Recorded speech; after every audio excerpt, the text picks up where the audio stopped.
Aí aproveitaram pra perguntar onde é que entra o dilúvio nessa história, pro Pirula. Qual dilúvio? Porque essa que é a questão. É o de Noé. A gente teve, O que inundações, Inundações, a gente tem evidência de trocentas inundações. mas mundiais, assim, nível... Mundial não tem como, cara. Não tem, né? Porque Não tem como. se um lugar enche, outro lugar... Pra começar que não tem água suficiente pra isso. É. Segundo que... Deixar claro pro pessoal que a água é a mesma de sempre, mais ou menos, não é? Que a gente tem. Ela se forma também, né? São duas moléculas de hidrogênio e uma de oxigênio, acaba se formando, mas o problema é o seguinte: a montanha mais alta hoje é o Everest, tem 8 quilômetros de altura. Você precisa para cobrir toda a terra seca, você precisa de 8 quilômetros de água. Caralho, Não dá pra derreter e cobrir tudo, né? Cara. Não. E aí você fala assim, qual é o impacto na crosta terrestre de 8 quilômetros de água? Pergunta para qualquer mergulhador, como é que é mergulhar 8 mil metros de profundidade? Primeiro que você não vai. Não, é submarino. E o impacto disso é assim... astronômico. Não ia sobrar nada. Nada é nada. Tipo... É tão fora de lógica você acreditar numa literalidade dessa que assim, é você ignorar toda e qualquer regra que existe hoje para tudo. Não existe água suficiente. Se existisse 8 km de altura de profundidade, você ia ter... sei lá... você ia ter uma pressão cima das placas. Mas você pode ter povos primitivos acreditando que aquilo é no mundo inteiro quando foi na região dele, não é isso? Exato. O que a gente sabe, a gente tem evidências de várias inundações em vários lugares, de maior ou menor porte. Esse de Noé, ou possivelmente de Noé, teria que ter acontecido naquela região ali do Tigre-Eufrates, lá no Crescente Fértil. Você teve o final da Era Glacial, entre 12 mil anos mais ou menos. Você tem a região do Cáucaso, ali no norte do Iraque, que é montanhosa, era coberta de neve. Provavelmente durante esse período de degelo do planeta deve ter tido cheias muito intensas, talvez dos rios, coisas assim. Isso pode ter gerado a impressão de algum dilúvio. E aí quem conta um conto aumenta um ponto, né? Eu não sei como é que é a descrição. Aí também eu não vou entrar muito nessa parte muito detalhada. Primeiro, porque eu não estudei. E segundo, porque aí o pessoal que, sei lá, da teologia, qualquer coisa assim, vai ter outras justificativas. Agora, dilúvio mundial é impossível. É virtualmente impossível. A gente não teria partes da crosta terrestre se você tivesse tido um dilúvio mundial. Se tem efeito estufa e aumenta o nível dos... E outra, como é que é a pressão atmosférica 8 km para cima? A quantidade de oxigênio que como ia ficar o oxigênio? A atmosfera ia ficar mais curta? Ela ia para o espaço, ela ia condensar, ia ficar super concentrado. Cara, é quando você não para pensar. Se você não para pensar na dinâmica do planeta e como as coisas são, aí dá nisso. Agora, aí eu dou a minha interpretação.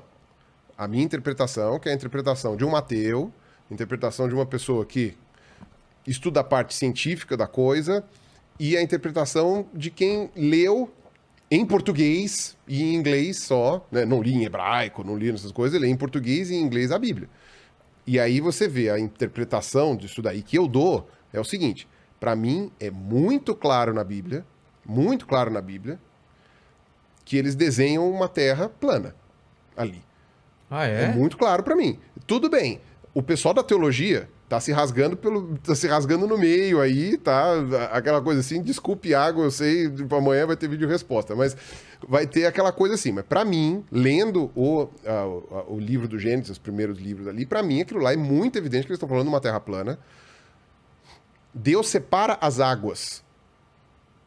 Ou seja, o céu era azul, chovia. A descrição que se dá... Inclusive tem uma imagem, né? Tem um desenho que ficou famoso, né? que é um desenho que representa mais ou menos isso, que é inclusive a versão que é usada pelos terraplanistas. Os terraplanistas falam isso. Eles dizem que a Bíblia diz que a Terra é plana.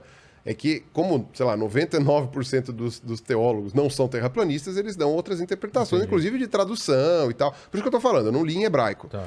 Né? Mas Então, você leu... Mas dentro do que eu li, diz que a Terra é plana, e as justificativas que o pessoal da teologia me deu para dizer que a Bíblia não diz que a Terra é plana, ou não me convenceram, ou eu não tenho bagagem suficiente para poder avaliar, para saber se procede ou não. Então, por isso que eu mantenho a minha parte de dúvida com relação a essa parte teológica da Bíblia. Por isso que eu estou falando, é a minha interpretação. Não estou falando que eu estou correto, não estou falando que eu não tenho conhecimento, não sei ler hebraico, nada disso. Então, essa é a minha interpretação. Que para mim, em português ou em inglês, Separou. a Bíblia fala claramente que Deus separou a terra, as águas do mar, dos oceanos e do céu. Então, quer dizer, chovia por quê? Porque você tinha uma abóbada terrestre que cobria o chão, essa abóbada tinha água por cima. De vez em quando dava umas chovidas, porque a abóbada permitia, né, sei lá, era vazado, alguma coisa assim.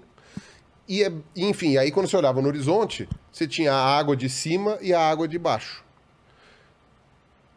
O dilúvio, ele narra, Deus abriu as comportas do céu.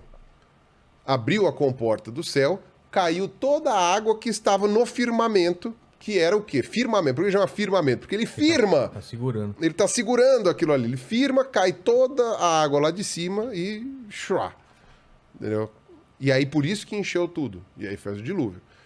Então, para mim, isso é a minha interpretação do que eu dou. Tem até um evangelho... Um evangelho não, mentira. Nossa Senhora. Tem até um livro apócrifo do Velho Testamento, que é o livro de Enoque, que ele narra a subida dele até o céu. E ele abre uma comportinha no firmamento para passar para o outro lado. Né? Então tem tudo isso daí. E aí depois Deus deixou vazar a água lá para esvaziar o dilúvio, uma coisa assim, entendeu? Então essa é a minha interpretação. Para mim fica nítido isso, que é uma interpretação de um mundo restrito, que era a realidade de quem estava lá. Se você deitar no chão e olhar para cima num ambiente aberto, parece que a Terra tem uma abóbada em cima mesmo, por causa da questão da luz, né? A forma como a gente enxerga a luz e os gases na atmosfera. Porque quanto a montanha mais longe, ela fica mais azulada e ela... E dá uma impressão de abóbada, assim. Você tem uma impressão nítida. Por que não é uma abóbada? Porque a mesma impressão que você tem aqui no Brasil, se você for pra Austrália também. Mesma, eu tô sempre no centro da abóbada, né? Porra, que abóbada é essa? Tô na borda onde ela... você nunca tá na borda da abóbada pra ver a coisa, então tá sempre lá. Tem uma ideia como lá no filme com o Jim Carrey lá, como chama? O mundo de Show de Truman. O Show de Truman, Isso, exatamente, que era uma abóbada. Então quando ele vai chegando lá no mar, na borda, ele vê realmente a borda do... Exato. Se por um acaso você... tivesse, que nem a Terra plana, os terraplanistas falam, né? Que o centro da Terra é o centro da... Não, o centro da Terra, o centro da pizza é o Polo Norte. No Polo Norte você deveria ver o meio da abóbada. A parte mais alta. E depois você ia ter a sensação de que ia ser inclinado para um lado, né? E, enfim, isso não existe. Então, mas dá para entender por que uma interpretação inicial seja uma interpretação terraplanista. Entendi. Né? E que depois, né? Mas isso daí já, desde aquela época, o pessoal os gregos já diziam, tal, já fizeram a interpretação de que a Terra não era plana. Mas, para mim, esse conto, né? No caso, essa história de criação, né? Esse mito de criação, que todos os povos têm um, né?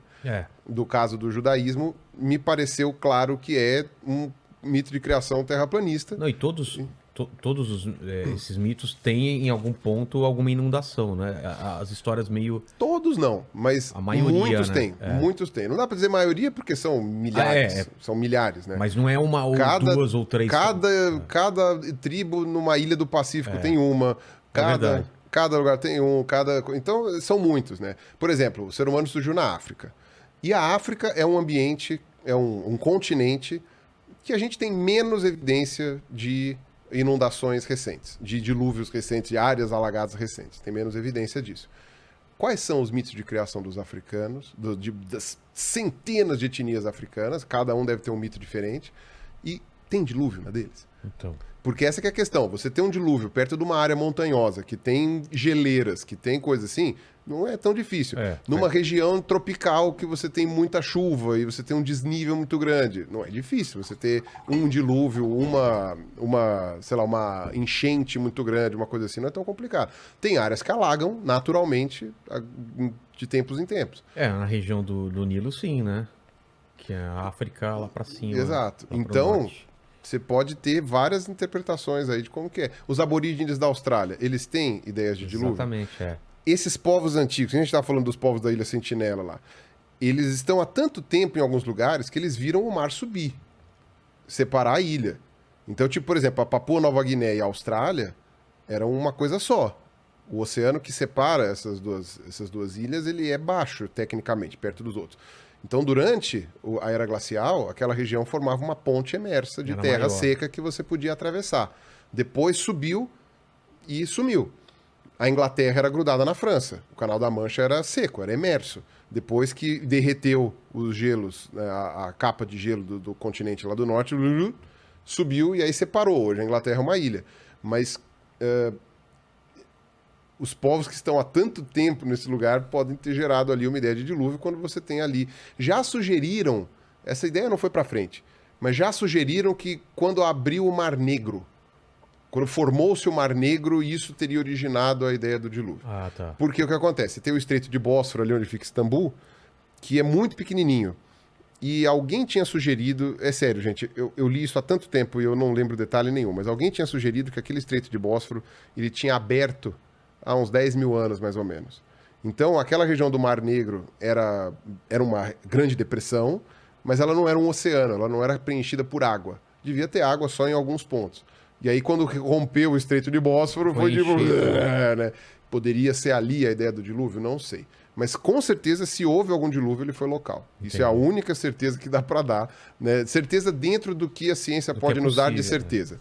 Né? Que é o que o pessoal acha que é uma falha da ciência, quando, na verdade, para mim, é uma vantagem da ciência. De ela não ter todas as respostas? Dela não ter certezas. Ah, tá. Certezas são complicadas. E é por isso que... E o pior é que o nosso cérebro, ele é adaptado para detestar dúvidas. Então, é complicado porque, assim... A gente não lida bem com... Não lida bem com dúvidas. Então, isso, inclusive, foi uma parte do meu processo, do meu ateísmo e tal, não sei o quê, foi saber lidar com as dúvidas de que certas coisas eu nunca vou responder e a desconfiar de quem responde com muita facilidade, com muita certeza. Para mim, quem tem muita certeza, ou tá enganado ou tá enganando. Sabe? Entendi. Então, tipo, se a pessoa fala, é isso que tá acontecendo, eu já não gosto da pessoa. Eu já fico, tipo...